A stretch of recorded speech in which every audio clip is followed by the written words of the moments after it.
머리를 강타했던, 그러니까 왜 플랫폼이 각광받을까? 이런 것은 앞으로 더더욱 플랫폼은 우리가 알고 있는 마이크로소프트, 아마존만 아니다. 사업 전략이 노출되는 거니까 이거 편집해야 되는 거 아니에요?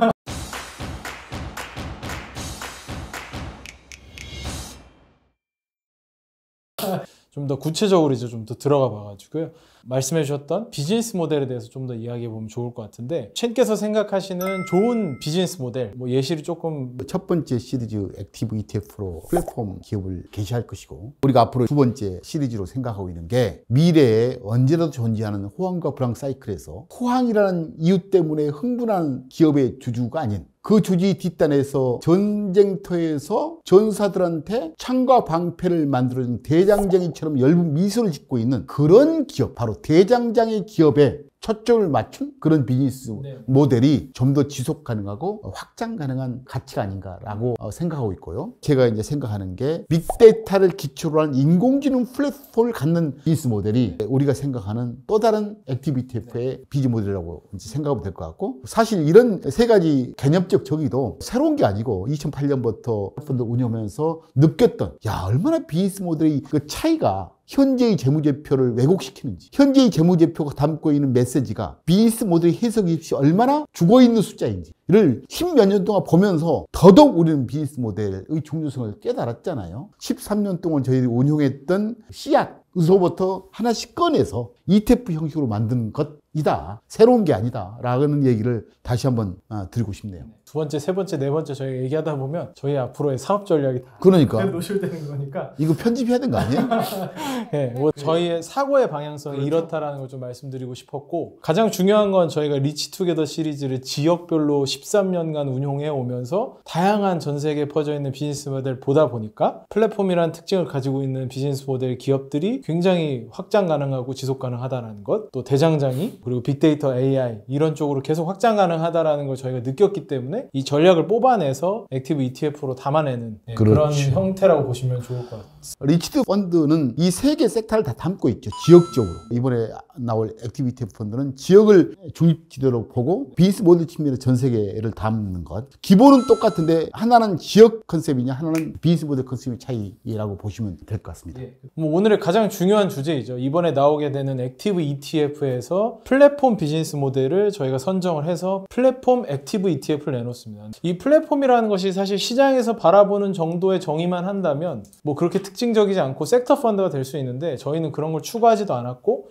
에셋플러스만의 나름대로의 시각을 따로 갖고 있는 거기 때문에 이 부분이 또 이거 영상을 보시는 분들이 좀 잘 이해하시면 좋을 것 같은데, 첸께서 생각하시는 플랫폼 비즈니스 모델은 어떤 것인지에 대해서 설명해 주시면 좋을 것 같아요. 1989년 신설동지점 쌍용투자증권 기업 분석을 할 때만 하더라도 우리 부모들이 그랬잖아요. 제조가 최고다. 그런 게 머릿속에 쌓여있을 때였어요. 그러면서 어느 순간에 그 롯데칠성이 엄청나게 주가가 한 10배, 20배? 어떤 보고서를 봤는데 저희 머리를 강타했던 내용이 나왔어요. 롯데칠성은 음료회사가 아니고 롯데칠성이 만들어 놓은 연서제의 칠성사이다 그 냉장고를 갖다 놓으면 그 속에 자기 물건을 넣을 수 있는 것. 이 가치 때문에 주가가 오른다는 얘기를 하더라고요.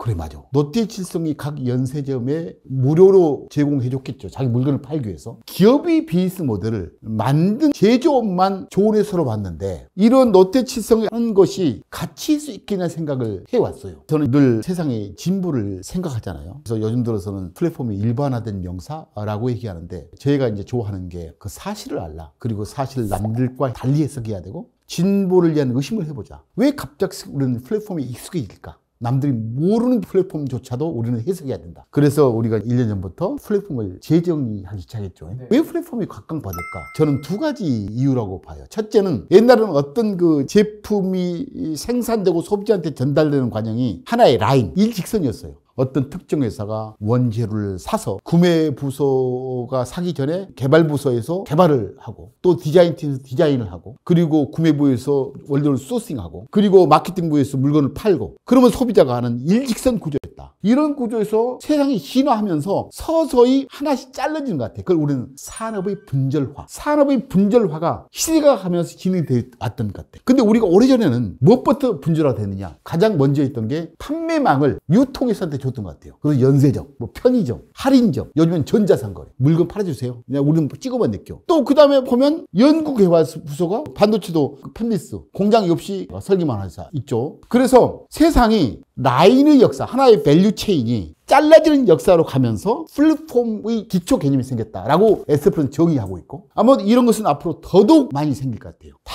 잘라지면서 플랫폼은 그냥 우리가 알고 있는 마이크로소프트, 아마존만 아니다 라는 것 속에서 우리는 플랫폼을 재정의했고, 두 번째로는 플랫폼의 이제 근간. 요즘은 유튜브를 보면 끼가 있는 친구들은 모든 끼를 자기가 엮어낼 수 있어요. 옛날엔 끼가 있어도 그 끼를 회사에 들어가서 발현을 했죠. 요즘은 자기가 디자인하고 고객 마케팅은 네이버나 인스타에서 다 해주잖아요. 나는 그래서 각 산업마다 분절화된 산업 속에서 수많은 사람들의 존재, 그리고 제품 주기가 너무 빨리 바뀌니까 플랫폼화 되는 것을 택하는 사회가 되어버렸지 않느냐. 자, 저희들이 생각하는 플랫폼이 가장 오래된 게, 우리가 익숙한 게 거래소가 플랫폼이잖아요. 코인베이스라든가 한국증권거래소라든가 거래소 뿐만 아니고, 또는 요즘 우리가 알고 있는 아마존 같은 그 전자상거래 플랫폼이라고 하는데, 저희들은 제조에서도 뭐 ODM, 뭐 OEM, 또는 CMO, 또는 CMO의 전 단계 플랫폼 CRO, CDO, 뭐 반도체도 마찬가지고, 합성생물학에 등장하면 바이오 파운드리, 효모를 갖고 있고 제3자들이 단백질 합성해주는 그런 수많은 플랫폼의 존재가 당연할 것이다. 그래서 SFL 시각으로는 우리가 알고 있는 IT 기반의 플랫폼 외에도 수많은 플랫폼이 생길 것이고, 그런 속에서 우리는 각 플랫폼마다 비즈니스 모델이 강도, 강한 플랫폼, 약한 플랫폼을 연구하는 것에 친밀하게 공부해서 우리 이번에 액티비티F 플랫폼, 뭐 이 내용을 저희는 1년 이상 계속 이야기해오고 다양한 기업들을 봐왔기 때문에 저희한테는 굉장히 자연스러운 과정일 수 있지만, 그렇죠. 아마 다른 분들이 이해하시기 좀 어려운 과정일 수 있습니다. 가장 중요한 건 플랫폼이라는 비즈니스 모델은 역사 속에 항상 존재해 왔고, 그 분절화된 하나의 서플라이 체인을 극대화해서, 유통이면 유통, 개발이면 개발, 이런 쪽을 극대화해서 키워온 기업들이 플랫폼의 비즈니스 모델, 기업 가치를 만들어내왔던 역사가 있어 왔다라는 걸 저희가 이제 목격하게 되었고, 요새 뭐 정의하는 그냥 모바일 네트워크 플랫폼 기반의 그 연결의 중심이 된 플랫폼 기업들도 있겠지만, 산업의 분절화를 통해서 나타나는 플랫폼 기업들이 충분히 많이 있기 때문에, 저희가 플랫폼이라는 비즈니스 모델을 선택하면서 단순하게 월간 많은 사람들이 들어와서 트래픽이 많이 늘어나 있는 모바일 플랫폼 기업만 주목하는 것이 아니라, 산업의 분절화 속에서 각자의 역할이 더 커지는 그런 기업들에 주목한다라고 생각을 해주시면 좋을 것 같습니다. 그래서 단순하게 그냥 플랫폼 기업, 뭐 어떤 기업들이 있겠네라는 생각으로 투자하시기보다는, 저희가 이야기하는 재정이 된 플랫폼이 어떤 것인지를 이해하시는 게 투자하시면서도 믿고 신뢰하면서 함께 가기에 훨씬 더 좋은 생각이라고 생각해 주시면 좋을 것 같고요. 그 플랫폼 기업의 유형이 굉장히 다양할 것 같습니다. 챙겨서 생각하시기에 이 중에서도 좀 강한 플랫폼이 있을 수도 있고요. 플랫폼 성격은 좀 약하지만 그래도 플랫폼인 것들이 있을 수 있는데, 어떤 것들을 좀 강한 플랫폼으로 보고 계신지 좀 이야기해 주시면 좋을 것 같거든요. 그렇죠. 사실 미국의 이제 전 세계 시가총액 상위 10개 기업 이렇게 나열해 보면